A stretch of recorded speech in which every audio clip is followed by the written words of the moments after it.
അസ്സലാമു അലൈക്കും വറഹ്മത്തുള്ളാഹി. വഅലൈക്കും സലാം വറഹ്മത്തുള്ളാഹി. ഇന്ന് നമ്മൾ വളരെ പ്രധാനപ്പെട്ട ഒരു വിഷയമാണ് ചർച്ച ചെയ്യുന്നത്. നബി സല്ലല്ലാഹു അലൈഹി വസല്ലം തങ്ങളുടെ സന്താനങ്ങളെ കുറിച്ചിട്ട് എത്ര മക്കളുണ്ടായിരുന്നു, എത്ര ആൺമക്കളാണ്, എത്ര പെൺമക്കളാണ് എന്നുള്ള അടിസ്ഥാനപരമായിട്ടുള്ള വിവരങ്ങൾ പോലും അറിയാത്ത ആളുകൾ വിശ്വാസികൾക്കിടയിലുണ്ട്.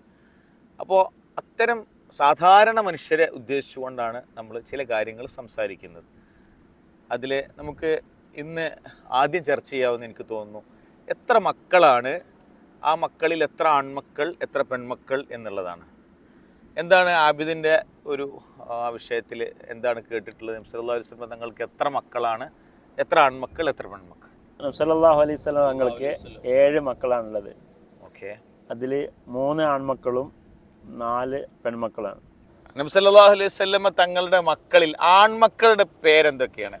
3 ആൺമക്കള്, ഒന്ന് അബ്ദുള്ള റളിയല്ലാഹു അൻഹു, ഖാസിം റളിയല്ലാഹു അൻഹു, ഇബ്രാഹിം റളിയല്ലാഹു അൻഹു. അപ്പോൾ 3 ആൺമക്കളാണുള്ളത്, ഖാസിം, അബ്ദുള്ള, ഇബ്രാഹിം. പെൺമക്കൾ എത്ര പേരാണ്? അവരുടെ പേരുകൾ എന്തൊക്കെയാണ്? ആബിദ്. 4 പെൺമക്കളാണ് റസൂലുള്ളാഹിക്കുള്ളത് സല്ലല്ലാഹു അലൈഹി വസല്ലം. അത് ഒന്ന് സൈനബ് റളിയല്ലാഹു റളിയല്ലാഹു അൻഹ, റുഖിയ റളിയല്ലാഹു അൻഹ, ഫാത്തിമ റളിയല്ലാഹു അൻഹ, ഉമ്മു കുൽസും റളിയല്ലാഹു അൻഹ. ഉമ്മു കുൽസും. അപ്പോൾ 7 മക്കൾ, അതിൽ 4 പെൺമക്കളും 3 ആൺമക്കളും. ഇനി ഞാൻ പെൺകുട്ടികളെ കുറിച്ചൊരു കാര്യം പറയാം. പെൺമക്കളൊക്കെ എല്ലാവരും വലുതായി, പ്രായപൂർത്തിയായി, അവർ ഹിജ്റ പോയി, അവർ കല്യാണം കഴിച്ചു. പക്ഷേ അവരെല്ലാവരും നബി സല്ലല്ലാഹു അലൈഹി വസല്ലമ തങ്ങളുടെ ജീവിതകാലത്ത് വഫാത്തായി, ഫാത്തിമ ബീവി ഒഴികെ. ഫാത്തിമ ബീവി റളിയല്ലാഹു അൻഹ നബി സല്ലല്ലാഹു അലൈഹി വസല്ലമ തങ്ങളുടെ വഫാത്തിൻ്റെ ശേഷം പിന്നീട് 6 മാസം കഴിഞ്ഞിട്ടാണ് വഫാത്താകുന്നത്. ബാക്കിയുള്ള എല്ലാവരും നബി സല്ലല്ലാഹു അലൈഹി വസല്ലമ തങ്ങളുടെ ഹയാത്ത് കാലത്ത് തന്നെ വഫാത്തായിട്ടുണ്ട്. ഇനി ആൺമക്കളെ കുറിച്ച് പറഞ്ഞാൽ, ആൺമക്കളിൽ ഇബ്രാഹിം എന്ന് പറയുന്ന ആൺകുട്ടി മദീനയിലാണ് ജനിക്കുന്നത്. അബ്ദുള്ള എന്ന് പറയുന്ന ആൺകുട്ടി മക്കയിലാണ് ജനിക്കുന്നത്, പക്ഷെ നുബുവത്തിൻ്റെ ശേഷമാണ്. ബാക്കിയുള്ള കുട്ടികളൊക്കെയും, ബാക്കിയുള്ള 5 കുട്ടികളും, അഥവാ ആദ്യം ജനിച്ച ഖാസിം, പിന്നെ സൈനബ്, പിന്നെ റുഖിയ, പിന്നെ ഫാത്തിമ, പിന്നെ ഉമ്മു കുൽസും, ഈ 5 കുട്ടികളും മക്കത്ത് നബി സല്ലല്ലാഹു അലൈഹി വസല്ലം തങ്ങൾക്ക് നുബുവത്ത് കിട്ടുന്നതിൻ്റെ മുമ്പ് ഖബലൽ ബിഅസ ആണ് ജനിച്ചത്. അല്ല, അപ്പോൾ നമുക്ക് ഈ കാര്യം വ്യക്തമായല്ലോ അല്ലേ? 7 മക്കളാണ്, അതിൽ 3 ആൺമക്കൾ 4 പെൺമക്കൾ. പെൺമക്കൾ എല്ലാവരും നബി സല്ലല്ലാഹു അലൈഹി വസല്ലമയുടെ കാലത്ത് തന്നെ ഫാത്തിമ ബീവി റളിയല്ലാഹു അൻഹ ഒഴികെ ബാക്കി വഫാത്തായിട്ടുണ്ട്. പക്ഷേ ആൺകുട്ടികളെ സംബന്ധിച്ചിടത്തോളം ആൺകുട്ടികളൊക്കെ ചെറുപ്പത്തിൽ മരണപ്പെട്ടു പോയിട്ടുണ്ട്. അതിൽ ആദ്യം മരണപ്പെട്ടത് ഖാസിം എന്ന ആദ്യം ജനിച്ച പൊന്നുമോനാണ്. നബി സല്ലല്ലാഹു അലൈഹി വസല്ലം തങ്ങളെ എന്തായിരുന്നു ഓമനപ്പേരായിട്ട് വിളിച്ചിരുന്നത്? അബുൽ ഖാസിം. അബുൽ ഖാസിം എന്നായിരുന്നു, അഥവാ ഈ കുട്ടിയോട് ചേർത്തിട്ടായിരുന്നു അങ്ങനെ പറഞ്ഞിരുന്നത് അല്ലേ? ആദ്യം ജനിച്ച ഖാസിം എന്ന് പറയുന്ന മകനോട് ചേർത്തിട്ട്. ആ മകനാണ് ആദ്യം മരണപ്പെടുന്നത്. പിന്നീട് അബ്ദുള്ള എന്ന മകൻ മരണപ്പെട്ടു. അബ്ദുള്ള എന്ന മകൻ മരണപ്പെട്ടപ്പോൾ ഒരു സംഭവം ഉണ്ടായിട്ടുണ്ട്. ആബിദ് കേട്ടിട്ടുണ്ടോ? സൂറത്തുൽ കൗസർ ഇറങ്ങിയിട്ടുള്ള ഒരു സന്ദർഭം. അതെ. എന്താണ്? റസൂലുള്ളാഹി പരമ്പര അവസാനിപ്പിക്കപ്പെട്ട ആളാണെന്നും ആ ഒരു സന്ദർഭം. അത് പറഞ്ഞ വ്യക്തി ആസ് ബിൻ വാഇൽ അസ്സഹമി എന്ന് പറയുന്ന അലാനത്തുല്ലാഹി അലൈഹി ഒരു വ്യക്തിയാണ്. അദ്ദേഹം അങ്ങനെ പറഞ്ഞപ്പോൾ നബി സല്ലല്ലാഹു അലൈഹി വസല്ലം തങ്ങൾ അബ്തറാണ്, വംശം അറ്റുപോയ ആളാണ്, പരമ്പര അറ്റുപോയ ആളാണ് എന്ന് പറഞ്ഞപ്പോൾ ആണ് ഇന്നാ അഅ്തൈനാക്കൽ കൗസർ ഫസല്ലി ലിറബ്ബിക വൻഹർ ഇന്ന ശാനിഅക ഹുവൽ അബ്തർ എന്ന് പറയുന്ന വിശുദ്ധ ഖുർആനിലെ ഏറ്റവും ചെറിയ സൂറത്ത്, 3 ആയത്തുകളുള്ള സൂറത്ത് അവതരിക്കുന്നത്. ആ സൂറത്തിനെ പറ്റിയിട്ടൊന്ന് പറയാമോ? വിശുദ്ധ ഖുർആനിലെ ഏറ്റവും ചെറിയ സൂറത്താണ് സൂറത്തുൽ കൗസർ. അതിൽ 3 ആയത്തുകളാണുള്ളത്. 3 ആയത്തുകൾ ഉള്ളുവെങ്കിലും അതിൽ 10 വേർഡ്സ് ആണുള്ളത്. അതിൽ ഓരോ ആയത്തുകളിലും 10 അക്ഷരങ്ങൾ വീതമാണുള്ളത്. ഓരോ ആയത്തും അവസാനിക്കുന്നത് അറബി ഭാഷയിലെ 10ാമത്തെ അക്ഷരമായ റ എന്ന് പറയുന്ന അക്ഷരത്തിലാണ്. പിന്നെ അതിൽ ഏറ്റവും ആവർത്തിച്ചു വന്ന അക്ഷരം അലിഫാണ്. അത് 10 പ്രാവശ്യമാണ് വന്നിട്ടുള്ളത്.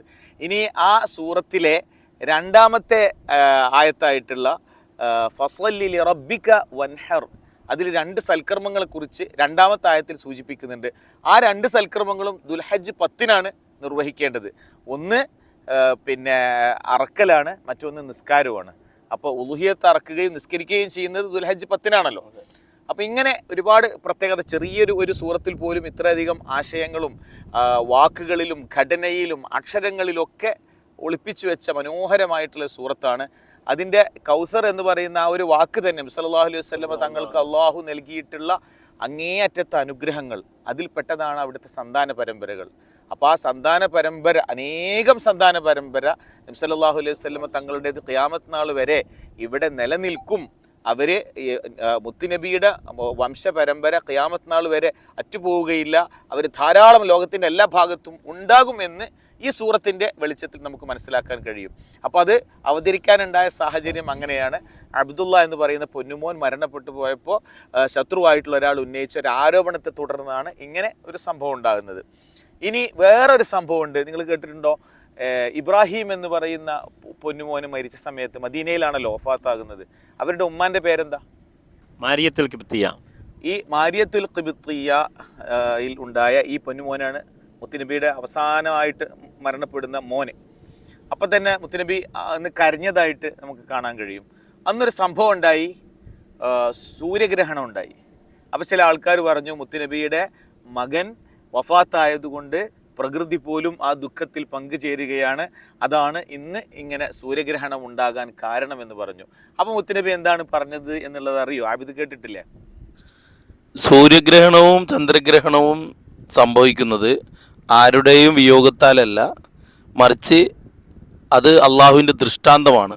അത്തരത്തിലുള്ള സംഭവങ്ങൾ ഉണ്ടാകുമ്പോൾ നിങ്ങൾ നമസ്കരിക്കുകയും അള്ളാഹുവിനോട് ദുആ ചെയ്യുകയുമാണ് വേണ്ടത്. അപ്പോൾ ഒന്ന് ആലോചിച്ച് നോക്കൂ സഹീർ, വളരെ ദുഃഖകരമായ സാഹചര്യത്തിൽ പോലും, മകൻ്റെ വേർപാടിൽ അങ്ങേയറ്റത്തെ വിഷമം മനസ്സിലുള്ള സന്ദർഭത്തിൽ പോലും സമൂഹത്തിൽ ഉണ്ടായേക്കാൻ ഇടയുള്ള ഒരു ചെറിയ അന്ധവിശ്വാസമല്ല, ഒരു അന്ധവിശ്വാസത്തിൻ്റെ ലാഞ്ചന പോലും ഉണ്ടാവരുത് എന്ന് മുത്തുനബിക്ക് നിർബന്ധമുണ്ടായിരുന്നു എന്നുകൂടി നമുക്കിതിൽ നിന്ന് മനസ്സിലാക്കാം.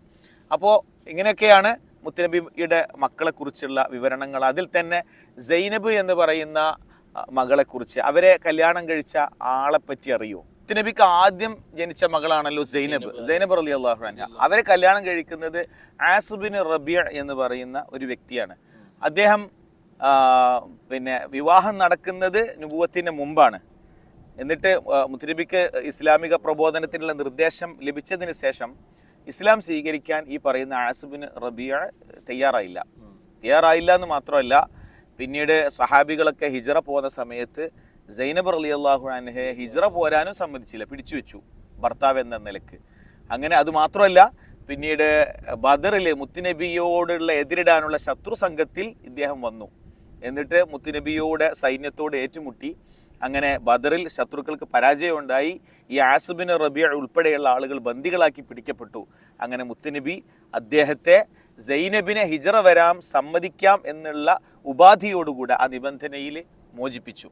അങ്ങനെ അദ്ദേഹം മക്കയിലേക്ക് തിരിച്ചു പോവുകയും സൈനബ് റളിയല്ലാഹു അൻഹയെ മദീനയിലേക്ക് ഹിജ്റ വരാൻ അനുവദിക്കുകയും ചെയ്തു. അങ്ങനെ സൈനബ് റളിയല്ലാഹു അൻഹ മദീനയിലെത്തുന്നു. പിന്നെ ആസ് ബിൻ റബീഅന് മനസാന്തരം ഉണ്ടാകുന്നു. അദ്ദേഹവും മദീനയെത്തുകയും മുസ്ലിം ആവുകയും ചെയ്തു. നബി സല്ലല്ലാഹു അലൈഹി വസല്ലം തങ്ങൾ മകളെ തിരിച്ചു നൽകുകയും ചെയ്തു. അങ്ങനെയാണ് ഈ അവരുടെ കുറിച്ചുള്ള ചരിത്രം. അവർക്ക് ആ ദാമ്പത്യ ബന്ധത്തിൽ 2 കുട്ടികളുണ്ടായിരുന്നു. അതിൽ ഒരു കുട്ടിയുടെ പേര് അലി എന്നും പെൺകുട്ടിയുടെ പേര് എന്താണെന്ന് ഓർമ്മയുണ്ടോ? ഉമാമ. ഒന്ന് അലി എന്ന ആൺകുട്ടിയും ഉമാമ എന്ന പെൺകുട്ടിയും. ഈ ഉമാമ എന്ന് പറയുന്ന പെൺകുട്ടിയാണ് പിന്നീട് ആര് വിവാഹം കഴിക്കുന്നത്?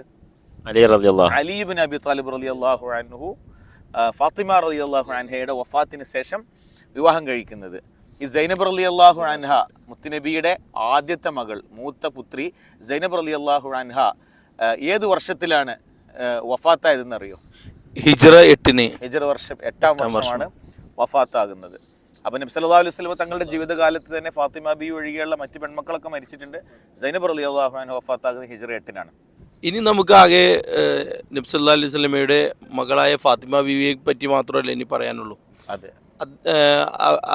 അവർക്ക് എത്ര മക്കളുണ്ടായിരുന്നു? അതിനെപ്പറ്റി ഒന്ന് വിശദീകരിക്കാമോ? ഫാത്തിമ ബീവി റളിയല്ലാഹു അൻഹ, അലി ഇബ്നു അബി ത്വാലിബ് റളിയല്ലാഹു അൻഹു, ഈ ദമ്പതികളുടെ വിവാഹം നടക്കുന്നത് അലി റളിയല്ലാഹു അൻഹുവിന് 21 വയസ്സും ഫാത്തിമ റളിയല്ലാഹു അൻഹയ്ക്ക് 15.5 വയസ്സുമുള്ള സമയത്താണ്. ഹിജ്റ വർഷം 2-ലാണ് ഈ വിവാഹം നടക്കുന്നത്. അതിൽ 5 മക്കളുണ്ടായിട്ടുണ്ട്. 3 ആൺമക്കളും 2 പെൺമക്കളും. ആൺമക്കളുടെ പേര് ഹസൻ, ഹുസൈൻ, പിന്നെ അതുപോലെ മുഹസിൻ എന്ന് പറയുന്ന ആൺകുട്ടി ചെറുപ്പത്തിൽ മരിച്ചു പോയിട്ടുണ്ട്. പിന്നെ സൈനബ്, ഉമ്മു കുൽസും എന്ന് പറയുന്ന 2 പെൺകുട്ടികളും അവർക്ക് അതിലുണ്ടായിട്ടുണ്ട്. പിന്നെ ഈ ഹസൻ, ഹുസൈൻ എന്ന് പറയുന്ന 2 ആൺമക്കളിലൂടെയാണ് മുത്തുനബിയുടെ വംശപരമ്പര പിന്നീട് ഉണ്ടായിട്ടുള്ളത്. അഥവാ മുത്തുനബിയുടെ ആൺമക്കളൊക്കെ ചെറുപ്പത്തിലെ വഫാത്തായി പോയി. അതുപോലെ പെൺമക്കളിൽ സൈനബ് റളിയല്ലാഹു അൻഹക്ക് കുഞ്ഞുണ്ടായിട്ടുണ്ട്. ഒരു കുഞ്ഞാണ്. ആ കുട്ടിയുടെ പേര് അബ്ദുള്ള എന്നായിരുന്നു. ആ കുഞ്ഞിന് 6 വയസ്സ് മാത്രം പ്രായമുള്ള സമയത്ത് ഹിജറ വർഷം 4 അവർ ഈ ലോകത്തോട് വിട പറയുകയുണ്ടായി. പിന്നീടുള്ള ഫാത്തിമ ബീവിയാണ്. ഫാത്തിമ ബീവിക്ക് 5 മക്കൾ. ആ 5 മക്കളിൽ തന്നെ പിന്നെ മുഹസിൻ എന്ന് പറയുന്ന ആൺകുട്ടി ചെറുപ്പത്തിലെ വഫാത്തായി പോയി. പിന്നെ ഉമ്മു കുൽസൂം അതുപോലെ സൈനബ് എന്ന് പറയുന്ന 2 പെൺമക്കളുണ്ടായിരുന്നത്. ഈ ഹസൻ, ഹുസൈൻ എന്ന് പറയുന്ന ഈ 2 കുട്ടികളിലൂടെയാണ് മുത്തുനബിയുടെ വംശപരമ്പര പിന്നീട് ലോകത്താകമാനം വ്യാപിക്കുന്നത്. ഇന്നും ലോകത്ത് നമുക്ക് എവിടെ പോയാലും തങ്ങന്മാരെ കാണാൻ പറ്റും. നമ്മുടെ നാട്ടിൽ തങ്ങന്മാരെ കാണും. യമനിൽ തങ്ങന്മാർക്ക് ഹബീബ് എന്നാണ് പറയുക. ചില നാട്ടിൽ ഷെരീഫ് എന്ന് പറയും. ഏതായാലും ലോകത്തെല്ലായിടത്തും മുത്തുനബിയുടെ വംശപരമ്പര നിലനിൽക്കുന്നുണ്ട് എന്നുള്ളത് നമുക്ക് വളരെ കൃത്യമായിട്ട് മനസ്സിലാകും. അത് ആ വംശപരമ്പര അറ്റുപോയിട്ടില്ല. ലോകത്ത് ഇന്നും സജീവമായിട്ട് നിലനിൽക്കുന്നു. അവരൊക്കെ ഇസ്ലാമിക പ്രബോധന രംഗത്തും സാമൂഹ്യ സേവന രംഗത്തും രാഷ്ട്ര നിർമ്മാണ രംഗത്തും അതുപോലെ തന്നെ സമുദായത്തിൻ്റെയും മനുഷ്യൻ്റെയും പുരോഗതിക്ക് വേണ്ടിയൊക്കെ ഇപ്പോഴും അശ്രാന്തം പ്രയത്നിച്ചു കൊണ്ടിരിക്കുന്ന അങ്ങനത്തെ ഒട്ടേറെ നല്ല മനുഷ്യരെ നമുക്കറിയാം. ഏതായാലും ആ മഹത്തായ വംശപരമ്പര ലോകത്തുടനീളം വ്യാപിച്ചത് മഹദിയായ ഫാത്തിമ റളിയല്ലാഹു അൻഹയുടെ മക്കളായ ഹസൻ, ഹുസൈൻ എന്ന് പറയുന്ന 2 മക്കളിലൂടെയാണ് എന്ന് നമുക്ക് ചുരുക്കി മനസ്സിലാക്കാം. ഇത്രയാണ് ഇപ്പോൾ നമ്മൾ പറയാൻ ശ്രമിച്ചിട്ടുള്ളത്. മുത്തുനബിയുടെ സല്ലല്ലാഹു അലൈഹി വസല്ലം മക്കളുടെ ആൺമക്കളെയും പെൺമക്കളെയും കുറിച്ചുള്ള വളരെ ചെറിയൊരു വിവരണം മാത്രമാണ്. കേൾക്കുന്നവർക്ക് ഉപകാരമാകും എന്ന് പ്രതീക്ഷിക്കുന്നു. ഇൻഷാ അല്ലാഹ് മറ്റൊരു വിഷയമായിട്ട് നമുക്ക് പിന്നീട് ഇരിക്കാം. അസ്സലാമു അലൈക്കും വറഹ്മത്തുള്ളാഹി.